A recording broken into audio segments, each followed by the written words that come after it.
America के लिए एक बहुत ही बुरी खबर है। जी हां, बिल्कुल इसे अमेरिका के लिए बुरी खबर माना जा सकता है, चूंकि अमेरिका को शायद ये तवक्को नहीं थी। अमेरिका कई तरह के मंसूबे पर काम कर रहा है ईरान को झुकाने के लिए। अमेरिका सिर्फ ये चाहता है कि किसी भी सूरत में ईरान को झुकाया जाए। अमेरिका ने एरियल स्ट्राइक करके देख लिया, जितने बम गिराने थे गिराया, और उसने ये महसूस कर लिया कि सिर्फ इससे ईरान को झुकाया नहीं जा सकता है। ईरान ने एक ऐसी चाल चली है जिसका अमेरिका को भी शायद अमेरिका को तवक्को नहीं थी। जी हां, मैं हूं आपका मेजबान विशाल आजम। इस वक्त की बड़ी खबर आपको दे रहे हैं ऐसे वक्त में जब अमेरिका की तरफ से बिल्कुल कह सकते हैं कि एक धोखा देने वाले अंदाज में कि एक तरफ बातचीत की कोशिश और दूसरी तरफ लगातार जमीनी हमले की मंसूबाबंदी। इसी बीच ये बड़ी खबर आ गई है। एक तो खबर यह थी कि खारक पर हमला कर सकता है, दूसरी खबर यह थी कि कुर्दों को वहां पर जो इराक और ईरान का बॉर्डर, वहां पर जो कुर्द बागी हैं या कुर्द फाइटर्स हैं, उनको अमेरिका पुश कर सकता है, उनके साथ लेकर के ईरान पर हमला कर सकता है। लेकिन एक आला इराकी कुर्द कमांडर ने मिडिल ईस्ट आई को बताया कि मिडिल ईस्ट में क्या समझ रखा है अमेरिका ने, क्या अमेरिका के इशारे पर ही सब कुछ होगा? बिल्कुल नहीं, ऐसा उन्होंने कहा है। उनका कहना था कि ये आंखें जो हैं, चाहे वो इस्राएल की हो या फिर ये दुश्मन को बखूबी समझती हैं कि दुश्मन कौन है और दोस्त कौन है। तो ये बात सामने आई। आपको ये बता दें कि एक आला इराकी कुर्द कमांडर ने यह बात कही है कि ईरान पर हमला करने का कोई मंसूबा नहीं है।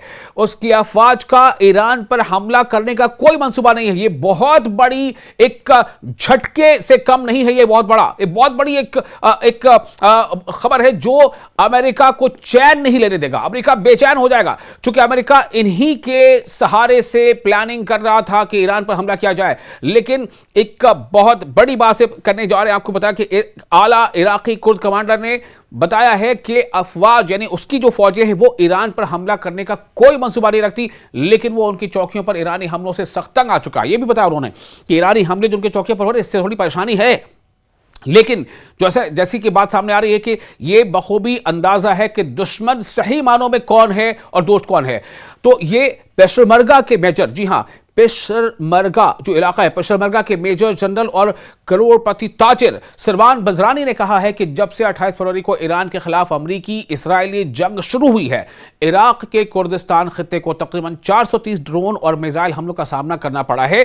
सरवान, जो शुमाली इराक में शिद्दत पसंद तंजीम दाइश के खिलाफ कुर्द महाज की हिफाजत के जिम्मेदार है, उन्होंने मंगल के रोज ये बताया है कि जो मिडिल ईस्ट पे हालात बन रहे हैं, उसके बाद उन्होंने बातचीत की और इसी दिन उन्होंने ईरानी बैलिस्टिक मिसाइलों ने 6 कुर्द पेशमर्गा एहलकारों को हलाक हो गए थे और 30 को जख्मी कर दिया था। लेकिन उनका यह कहना था कि ये सारी चीज़ें अपनी जगह पर हैं, हमारी जो अपनी जो अहदाफ हैं वो अपनी जगह पर हैं, लेकिन ऐसा बिल्कुल अभी नहीं होगा कि हम जो है वो ईरान पर हमला कर दें। उनको ये बता दें कि शोबे से वाबस्ता, टेलीकॉम के शोबे के वाबस्ता इस कारोबारी शख्सियत ने, जो इराकी कुर्दिस्तान के सदर नचरवान बरजाती के कजन और साबिक सदर मसूद बरजानी के भतीजे हैं, उन्होंने इस हमले को दहशतगर्दी करार दिया। सरवान ने ईरान का हवाला देते हुए कहा है कि वो हर रोज पेशमर्गा अड्डों पर हमले क्यों करते हैं, इसकी वजह क्या है? हमने उनके खिलाफ कुछ नहीं किया है। हम हमसाया हैं, हम पड़ोसी हैं, हमारे तिजारती ताल्लुकात हैं और हमारे तारीखी भी ताल्लुकात हैं। यानी तिजारत में भी हम इनके दोस्त हैं, हमारे रिश्ते हैं और तारीखी रिश्ते भी हमारे हैं। तो आखिर वो ऐसा क्यों कर रहे हैं? अपने गुस्से के बावजूद सरवान ने मगरबी मीडिया की उन खबरों को सख्ती से मुस्तरद कर दिया है जिनमें कहा गया था कि इराकी कुर्द ईरानी कुर्दों को सरहद पार करके ईरान के खिलाफ लड़ने में मदद दे रहे हैं। उन्होंने कहा कि हमने ऐसा कोई फैसला नहीं किया है, यह हमारा काम नहीं है। हम इराक के हिस्से में मौजूद हैं ताकि कुर्दिस्तान के इस हिस्से का दिफा करें, यह हमारी जिम्मेदारी है। इस कमांडर को 1990 की दहाई में सद्दाम हुसैन के अफवाज के खिलाफ लड़ते हुए ब्लैक टाइगर का लक़ब मिला था। उनका कहना था कि ईरानी इंटेलिजेंस को मालूम है कि मगरबी मीडिया की ये रिपोर्ट्स दुरुस्त नहीं है। सरवान ने कहा कि उन्हें हर चीज की मालूमात होती है, उनका अरबेल में ईरानी कौंसल खाना भी है और उन्हें मालूम है कि यह बात दुरुस्त नहीं थी। ईरान पर किसी कुर्द हमले का इम्कान नहीं है। बड़ी खबर, ईरान पर किसी कुर्द हमले का इम्कान नहीं है। इस बात को साफ साफ कहा जा रहा है। यह खबर अमेरिका इसराइल के लिए जाहिर है कि अच्छी खबर नहीं है।